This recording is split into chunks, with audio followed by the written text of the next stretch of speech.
বন্ধুরা, কেমন আছো সবাই? আশা করি যে যেখানেই আছো আপন আপন কর্তব্যগুলোকে ভালোবাসা সততার সাথে সম্পূর্ণ করার আপ্রাণ চেষ্টা চালিয়ে যাচ্ছ। আর মা বাবার আশীর্বাদে, গুরুর কৃপায় আর পরমেশ্বরের ইচ্ছায় আমরা আমাদের এই সাধনায় সাফল্য লাভ করব।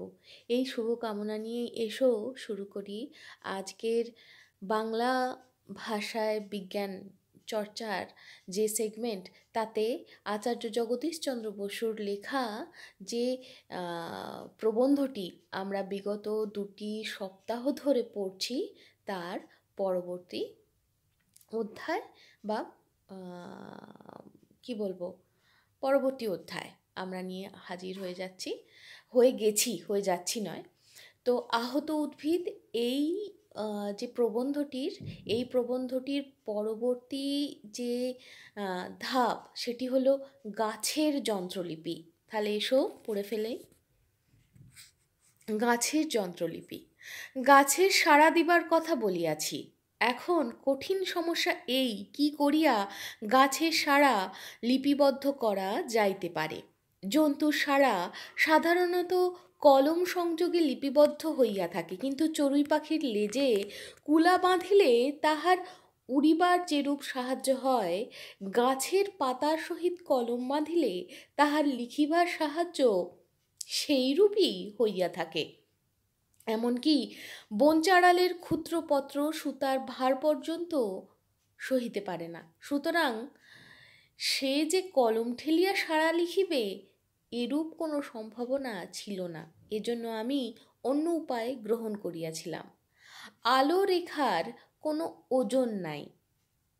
প্রথমত প্রতিবিম্ব আলো রেখার সাহায্যে আমি বৃক্ষপত্রের বিবিধ লিপিভঙ্গি স্বহস্তে লিখিয়া লইয়াছিলাম।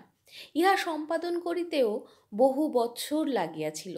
যখন এই সকল নূতন কথা জীবতত্ত্ববিদদিগের নিকট উপস্থিত করিলাম, তখন তাহারা যার পর নাই বিস্মিত হইলেন। পরিশেষে আমাকে জানাইলেন যে এই সকল তত্ত্ব এরূপ অভাবনীয় যে যদি কোনোদিন বৃক্ষ স্বহস্তে লিখিয়া সাক্ষ্য দেয়, কেবল তাহা হইলেই তাহারা এরূপ নূতন কথা মানিয়া লইবেন। যেদিন এ সংবাদ আসিল, সেদিন সকল আলো যেন আমার চক্ষে নিবিয়া গেল। কিন্তু পূর্ব হইতেই জানিতাম সফলতা বিফলতারই উল্টা পিঠ। এই কথাটা আবার নূতন করিয়া বুঝিবার চেষ্টা করিলাম। 12 বৎসর পর সাপই বর হইল। সেই 12 বৎসরের কথা সংক্ষেপে বলিব। কলটি সম্পূর্ণ নূতন করিয়া গড়িলাম। অতি সূক্ষ্ম তার দিয়া একান্ত লঘু ওজনের কলম প্রস্তুত করিলাম।